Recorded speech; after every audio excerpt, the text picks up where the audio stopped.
Vayne, the Night Hunter.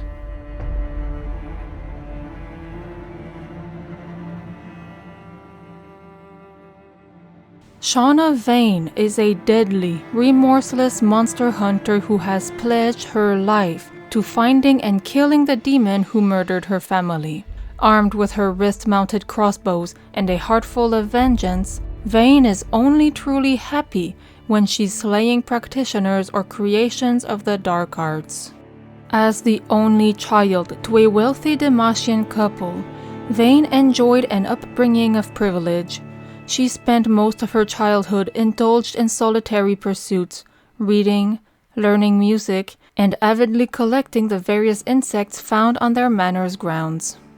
Her parents had traveled across Runeterra in their youth, but settled in Demacia after Shauna's birth because more than any place they'd found, Demacians looked out for one another. Shortly after Vayne's 16th birthday, she returned home from a midsummer banquet and saw something she would never forget. An unspeakably beautiful, horned woman stood before the bloodied corpses of her parents. Vayne screamed in agony and terror. Before disappearing, the demon looked down at the young girl and flashed her a terrible, lustful smile. Vayne tried to brush the bloody hair out of her mother's eyes, but that haunting smile, lingering in her mind, growing and consuming her. Even as she shakily soothed her father's eyelids closed, his mouth still agape, frozen in his last horrific moments of confusion. The demon's smile seeped through her thoughts. It was a smile that would fill Shauna's veins with hatred for the rest of her days. Vayne tried to explain what happened, but no one truly believed her. The thought of a demon on the loose, in the well-defended, magic-averse kingdom of Demacia, of all places, was too far-fetched to consider. Vayne knew better.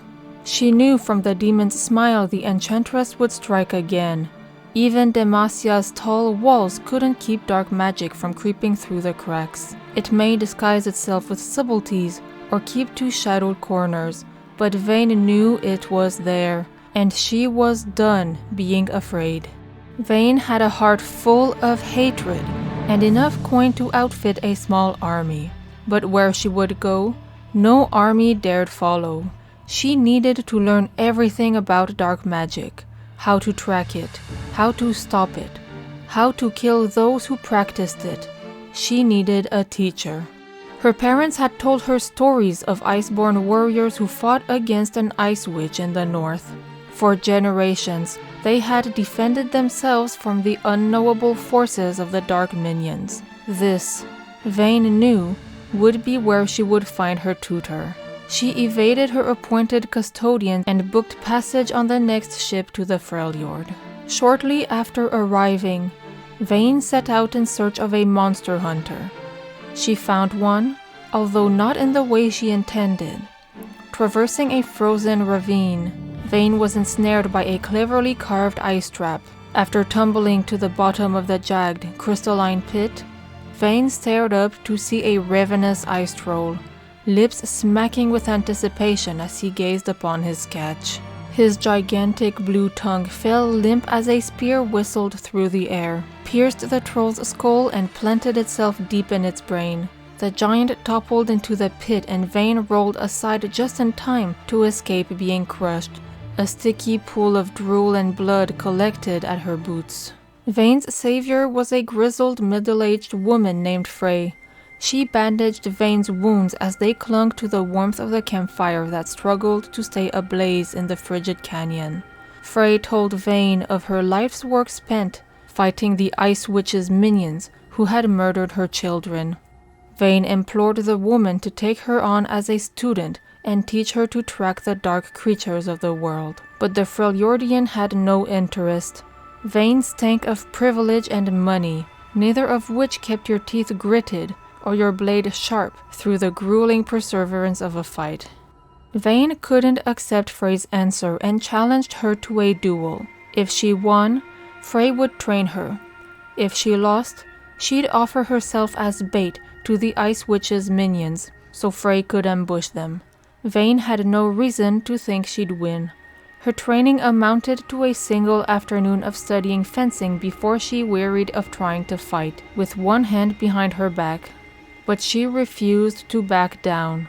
To reward Vayne's mettle, Frey threw snow in Vayne's eyes and subsequently taught her the first rule of monster hunting: don't play fair. Frey saw a determination in Vayne she couldn't help but respect. The girl had a long way to go as a fighter, but each time Vayne pushed her bruised body up from the dirtied snow to continue the fight, Frey saw a little more of the relentless hunter this girl could become. Beaten in skill, but never in spirit. Vayne besieged Frey one last time. Both of their families were dead. Frey could spend the rest of her days tracking ice trolls until one of them caved her head in. Or she could teach Vayne. Together, they could kill twice as many monsters. Together, they could save twice as many families from experiencing the pain that defined them both. Frey saw the same hatred and loss in Vayne's eyes her own had burned with for years. Frey agreed to accompany Vayne back to Demacia. Together, they made the journey south, heavily disguising Frey to elude Demacia's border guards. Once back at Vayne's estate, the two spent years training. Despite the pageant of suitors who solicited Vayne's estate, the two spent years training. Despite the pageant of suitors who solicited Vayne's company, Shauna had no interest in anything other than training with Frey. As a result, the two became incredibly close. Frey taught Vayne the fundamentals of dark magic, conjured beasts, and vile spells. Vayne committed every word of Frey's teaching to heart, but found it slightly unnerving that Frey never explained how she came to know so many specifics of these malefic practices. Due to the kingdom's watchful soldiers and anti-magic trees, dark creatures were rare within Demacia's walls, so Frey and Vayne would venture into the border forests at night to hunt.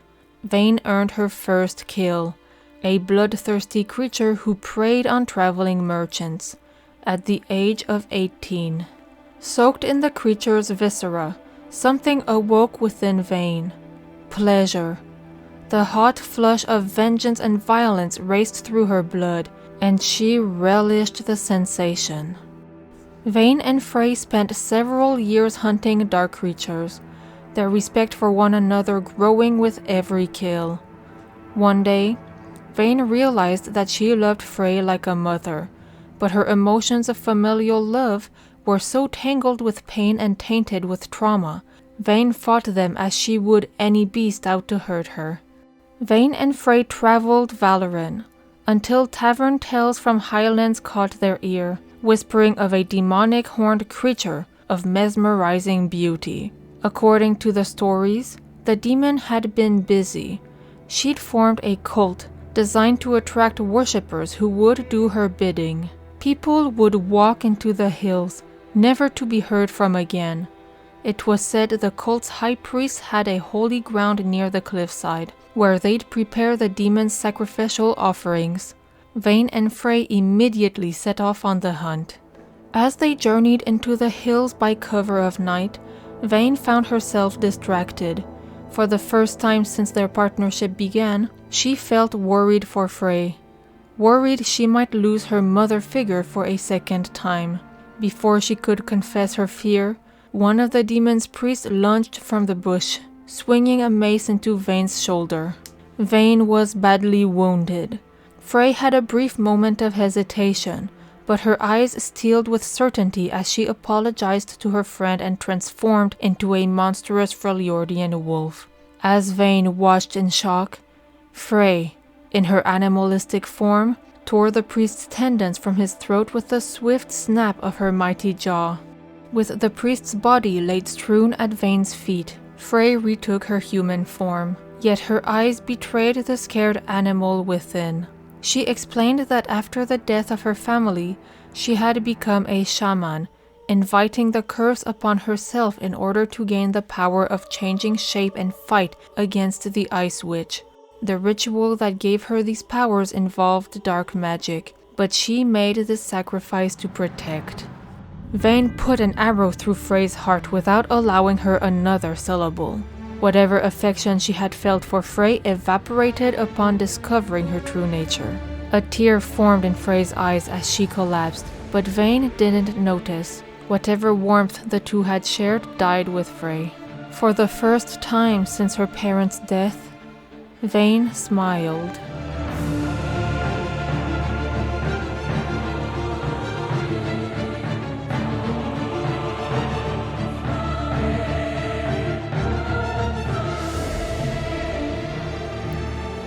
Monsters. Vayne had one arrow left in her wrist bolt launcher. She was bleeding from 3 different wounds. The previously human beast she'd spent all night hunting had just knocked her to the ground, and it was about to bite the head off her shoulders. Things were going better than expected. Slime dripped from the shapeshifter's maw as it shrieked in anticipation of its kill. Scanning the darkness with her Nightseeker goggles, Vayne found neither weapons nor cover nearby. She'd tracked the beast to this open patch of meadow specifically so it couldn't take cover behind the alder woods of Demacia. But that decision left her exposed as well. Which was fine by her. There's no fun in an easy kill after all. The beast grabbed Vayne by the shoulders, its mandibles opening to reveal rows upon rows of jagged teeth. If its jaws didn't kill her, its fetid breath could certainly finish the job. Vayne rapidly viewed her options. She could try to dodge the beast's bite, but that would be a short-term solution at the very best. She could kick the creature in its absurd number of teeth and attempt to land her last wrist bolt in its bucking forehead. But she couldn't trust her arrow would find its mark through its gnashing forest of fangs. Or she could try something flashy, violent, and slightly stupid. Vayne chose the latter. She shoved her entire arm in its gaping mouth. The creature's razor teeth ripped strips of skin from her knuckles and arms, but Vayne smiled. She had the beast right where she wanted it. She felt its jaw clench, ready to bite and rip her limb off. She didn't give it the chance. Vayne twisted her arm, dragging her wrist bolt launcher across the inside of the creature's gob until the silver tip of her final arrow pointed directly at the roof of the beast's mouth. With the flick of her wrist, the bolt tore through the monster's skull, shredding its brain. The shriek stopped as suddenly as it started, the creature's body limp as it collapsed upon the grassy soil. Vayne crawled out from under it and attempted to remove her arm from its skull without crushing herself more than she already had, only to find that her fist was stuck inside the creature's head. She could either keep trying to pull her hand through the shapeshifter's jagged mouth and probably lose a finger or two in the process, or she could dig her arm further and punch through the top of its head and snap its jaw like a wishbone. As always, Vayne chose the latter. The hard part wasn't killing the damned thing. The hard part was carrying it back to its bride. Well, widow. Vayne laid the carcass at the woman's feet as gingerly as she could. Its flesh was monstrously transformed and racked with the wounds both self-inflicted and not so self-inflicted. It looked more like a collection of limbs and meat than a person. Was it quick? The widow asked through sobs. It had not been quick. Vayne had tracked the changeling to its den in the forest outside eastern Demacia. She'd managed to interrupt it mid-transformation. Its eyes had multiplied and expanded. Its mouth had grown mandibles. Its left arm had formed into a razor-sharp pincer. And it was angry. Vayne flicked a glob of brain off her wrist, a clinging remnant from when she'd punched through the creature's skull. Vayne said. Oh, my love, Selena said, dropping to her knees and wrapping her arms around the mutated body. What could have caused such a tragedy? Vayne kneeled beside the couple as the widow brought what was left of the man's head to her breast, either not noticing or caring as his blood smeared her dress. Some people transform themselves into beasts. Some are transformed against their will, Vayne said. She picked up the bulging hand of the corpse, casually examining it. He belonged to the second group. The widow's eyes went wide with fury. Someone did this to him? Who would? Why would? The widow collapsed onto the body in tears, unable to find the words. Sometimes Therians, shape changers, want a companion. Sometimes they're just savages.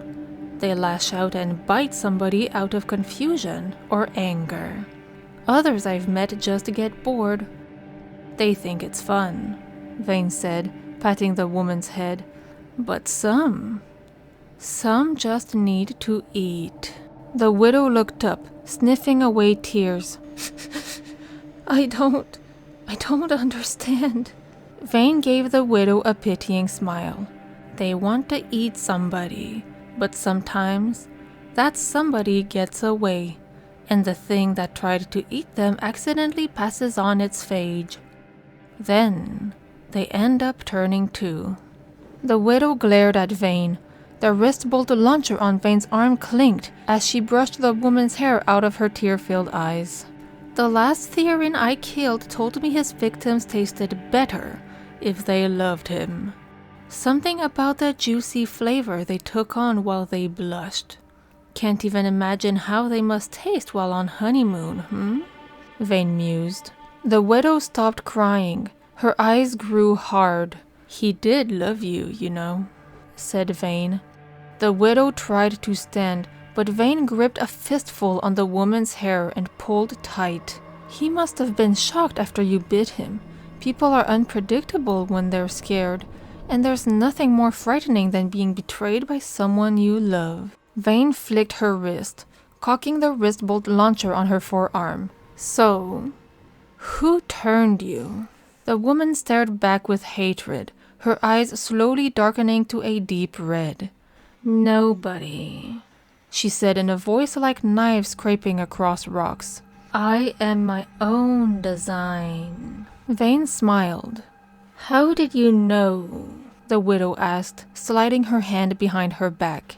Bite marks on the front of his neck, rather than the back, combined with the lack of wounds anywhere else on his body, told me he was attacked by someone he trusted. Go ahead. Try it. The widow paused. Try what? The pincers you're forming behind your back. Slash me. Let's see if you can cut my hand before I put a bolt through your forehead, said Vayne. The widow retracted her pincer from behind her back, crestfallen. The game was up. Why? She asked. Why what? Vayne blankly replied. Why not just walk in and kill me? Why this whole presentation? Vayne smiled, a sly, hateful grin. Because I wanted to be sure I was right. Because I wanted you to feel the panic and the fear he felt. But mainly, Vayne tightened her wrist. With a metallic twang, a 6-inch bolt of cold silver pierced the changeling's brain. The widow's eyes rolled back into her head. She collapsed to the floor like a bag of stones. Because it's fun.